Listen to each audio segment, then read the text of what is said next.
Welcome to the second critical reading lecture. You remember me, I'm Adam, your critical reading instructor. I am psyched to see you guys back here for another fun-filled adventure of navigating through what is probably the hardest and longest test you've yet to take in your life. Today we're going to cover reading passages. Critical reading section is a jungle, then the reading passages are the lions. They are heavy hitters of the critical reading section. Worth the most points and also the most headaches. Reading passages, oh man. What to tell you? This is probably the single most hated part of the SAT. By now, you should have taken at least a couple of practice tests so you know firsthand how tricky reading passages can be. The people who wrote the SAT definitely like throwing in some hard passages at you and also some uber tricky questions too while they're at it. Maybe you're the type of person who breezes through reading comprehension like you're a superstar. And if that is you, much props. Much props. You should stand, flash your computer, a quick smile, maybe stand up, brush your shoulders off, because you are one of the lucky few. But let's say you're the type of person who hates reading passages section. Say you hate it with a passion. Say you hate it so much that you currently cannot wait to spend next Saturday morning at the dentist's office because somehow the fear that he might find a cavity is still less painful than the prospect of practicing reading passages. Well, if that sounds more like you, then you're definitely not alone. In fact, you're exactly like a majority of the kids who are studying for the SATs. I personally believe that the reading passages are the hardest part of the test to take, and it's definitely also the hardest section to teach, and that's a true story.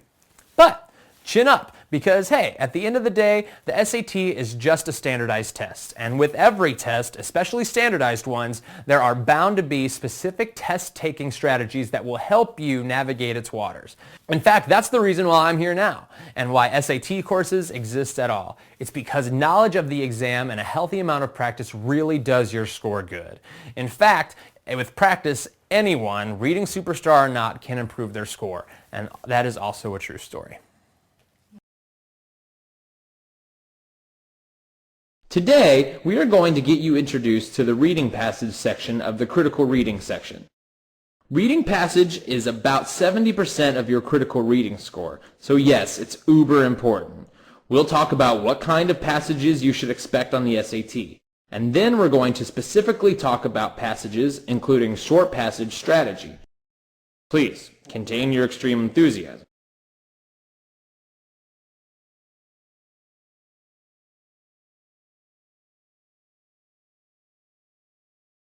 The reading passage section of the SAT tests your ability to understand the stated and the implied meaning of very sophisticated reading passages. That means you will be asked questions like, what is the passage saying? And also like, what can be applied by the passage?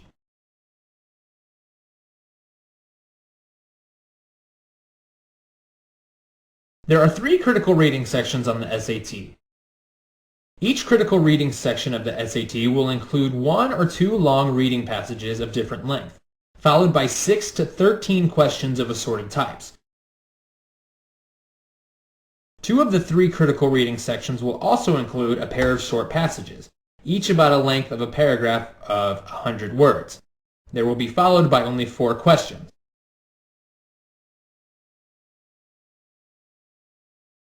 Let's take a look at the reading passage directions. Remember that the directions will be the same on every SAT, so get familiar with them now so you don't waste your time on the real test. Let's read the directions together. The passages below are followed by questions based on their content. Questions following a pair of related passages may also be based on the relationship between the paired passages. Answer the questions on the basis of what is stated or implied in the passage and in any introductory material that may be provided. What are the most important words in these directions? They are underlined for you. It's stated and implied in the passage. This means you should only think about what is actually said in the passage. You might know quite a bit about the topic at hand already, but don't let your prior knowledge confuse you. Remember, All the answers you need are directly in front of you in the passage. Test makers know that you probably have some pre-existing knowledge of the subject. They also know that you may easily confuse one part of the passage with another part of the passage. Never answer the questions based on what you think you know. Always answer the questions based on what is stated or implied in the passage. Believe it or not, it's actually a handicap to know too much about the subject of the passage.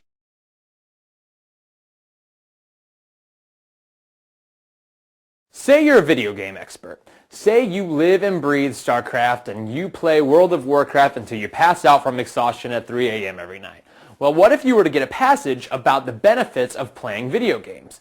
You would go into that passage with all these personal preconceived notions, wouldn't you? You really have to try and put up a wall between what you know and what the author is actually saying. On the SAT test, the only thing in the world that matters is what passage actually means. Remember, the only answer the questions based on what is said in the passage.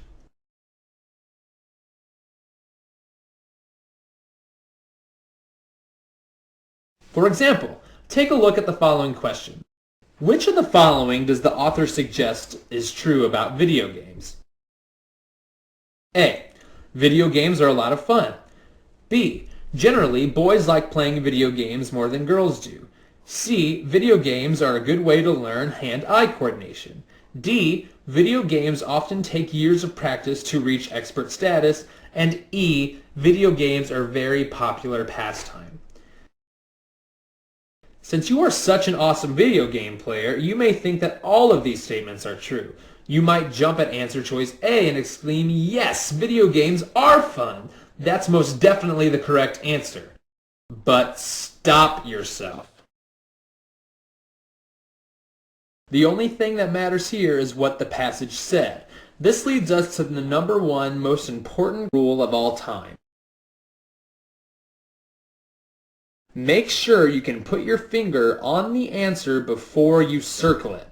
That's right. It means you should never consider a question correct until you know where in the passage the author answers the question. You should be able to put your finger on the answer in the passage before you pick your answer.